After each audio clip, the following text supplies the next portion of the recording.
Ajwa road પર જે કમલાનગર તલાવ આવેલું છે, મેરી આસ્થા મેરા દેશ ટ્રસ્ટ તરફથી એને સાફ સફાઈ માટે આપણે જે સત્તાધીશો છે એ લોકો પાસે આપણે વારંવાર પરવાનગી માંગીએ છીએ કે અમને તમે આ તલાવ સાફ કરવા દો.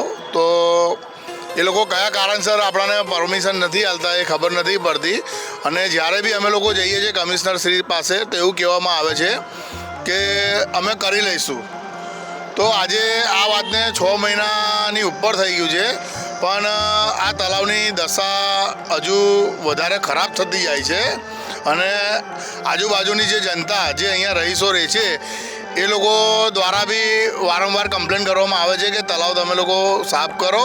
અને પબ્લિક દ્વારા બી આપણા વડોદરાની પબ્લિકમાં બી અમુક વસ્તુનો સુધારો નથી કે પબ્લિક દ્વારા બી અહીંયા જે બી પક્ષીઓને જે ચણ ખવડાવવામાં આવે છે, પછી જે ફૂડ પેકેટની અંદર ખવડાવવામાં આવે છે, તો એ પેકેટો બી લોકો દ્વારા અહીંયા ને અહીંયા મૂકીને જતા રહે છે.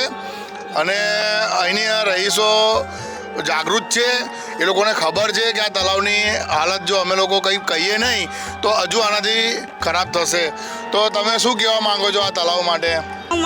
સારામાં સારું સફાઈ કામ થાય અને જલ્દી બધા વોક કરવા માટે આવે છે તો ગંદકી બહુ જ ફેલાઈ રહી છે, દુર્ગંધ ખૂબ જ મારે છે, માછલીઓ બી અંદર મરેલી છે અને તળાવમાં ખૂબ લોકો કચરો નાખી જાય છે. તો તળાવને વહેલી તકે સાફ કરવામાં આવે અને લોકોને તકલીફ દૂર થાય ગંદકીથી. સવારમાં આપણે લોકો કેમ બહાર નીકળતા હોય છે કે આપણને ચોખ્ખી હવા મળે, પરંતુ જો આપણે ચોખ્ખી હવા જોઈતી હોય તો અહીંયા સફાઈ પણ જોઈશે. આટલી ગંદી હાલતમાં તમે વોક કરવા આવશો તો તમને ઓક્સિજનની ગંદકીવાળો શ્વાસ લેવો પડશે.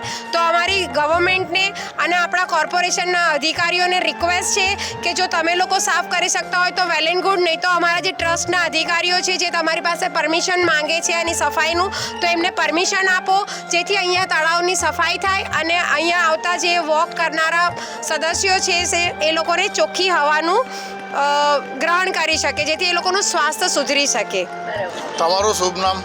મારું નામ હેતલ દરજી. હું ગુજરાત રાજ્ય યોગ તરફથી યોગા કરાવું છું. નિઃશુલ્ક યોગ કક્ષા છે, યોગ કોચ છું. અને અમે 2 દિવસ પહેલાં અમારા ક્લાસ તરફથી પણ સ્વચ્છતા અભિયાનનો થોડોક પ્રયાસ કર્યો હતો, પરંતુ અહીંયા ખૂબ જ ગંદકી છે, જેથી અમને સપોર્ટની જરૂર છે કે જે અમને સત્તાધીશો અમને સપોર્ટ આપે અને અમને આ સફાઈ કરવામાં મદદરૂપ થાય. તમે અહીંયા જે આ લોકો જે સાફ સફાઈ કરવા આવ્યા છો, તો તમે ક્યારે જોયા છે કે અહીંયા સાફ સફાઈ કરતા હોય તલાવની? ઘણો ટાઈમ થઈ ગયો સાફ સફાઈ કરે. અને હવે જે મારી રિક્વેસ્ટ એટલી છે કે જ્યારે પણ કોઈ પણ ફંક્શન હોય છે ને, લાઈક દિવાળી છે કે ગણપતિ છે, ગણપતિ પછી તમે જો દશામાના વ્રત પછી દરેક વખતે આ તળાવ પર બહુ જ ગંદકી હોય છે. તો એવા પ્રસંગો પતી જાય પછી પણ તમે એની સફાઈ કરાવો. એના પહેલાં તો તમે ક્યારેક કરાવતા હો છો, બહુ રેર કેસમાં કરાવતા હોય છે. તમે જોયું હશે કે અત્યારે દરેક જે 4 રસ્તા છે, જે રોડ છે નવા બન્યા, તો એન્ટ્રીની અંદર બધી જગ્યા પર મોટી મોટી સ્ક્રીન મૂકેલી છે. તો તમે જોયું હશે કે એ સ્ક્રીન ઉપર બધા સારી વસ્તુ બતાવે છે, આપણા વડોદરા આવું છે. તો આ બી એક સચ્ચાઈ છે. તો આના માટે તમારું શું કહેવું છે કે આ બી વડોદરાવાળાને એ સ્ક્રીન પર બતાવવું જોઈએ? એના માટે તમે શું કહેવા માંગશો? હા, જો આ બતાવવામાં આવશે ને તો આપણા લોકો જે અહીંયાના છે, જાગૃત પ્રજા છે, એ લોકો સમજશે અને પોતે વિચાર કરશે કે આપણે પણ આવું ન કરવું જોઈએ. અને સત્તાને કહેશે કે ભાઈ અમને હેલ્પ કરો આ બધું સાફ કરવાનું. અહીંયા જે સામે રહે છે આનાથી કેટલી મચ્છર થાય છે, કેટલી બીમારીઓ થાય છે આનાથી. તો રિક્વેસ્ટ છે કે પ્લીઝ આને સાફ કરાવો, યા તો જે લોકો સાફ કરવા માટે ઝુંબેશ કરી રહ્યા છે એ લોકોને પરવાનગી આપો. તો આપ સૌ લોકો જોઈ શક્યા છે કે અહીંના રહીશો જે છે એ લોકો બહુ જ હેરાન પરેશાન થઈ ગયા છે. અને અમે વારંવાર સત્તાધીશોને કહીએ છીએ કે તમે તલાવની ઉપર જે ફ્લોટિંગ છે એ તો દેખાય જ છે, પણ એવું સમજી લો કે કોઈ આની અંદર નાખ્યું છે કોઈ બી થેલી સાથે, તો 10 દિવસ 15 દિવસમાં એ પાણીની અંદર ઉતરી જાય છે અને નીચે કોન્ક્રીટ જેવું બની જાય છે, જેનાથી જમીનની અંદર બી પાણી નથી ઉતરતું. એટલે આપણા પર્યાવરણને બી ખૂબ નુકસાન થાય છે.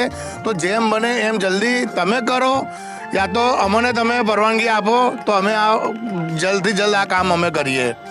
જય ભારત. ભારત માતા કી જય. भारत माता की अपना देश कैसा हो, स्वस्थ हो, तंदुरुस्त हो. अपना देश कैसा हो, स्वच्छ हो, तंदुरुस्त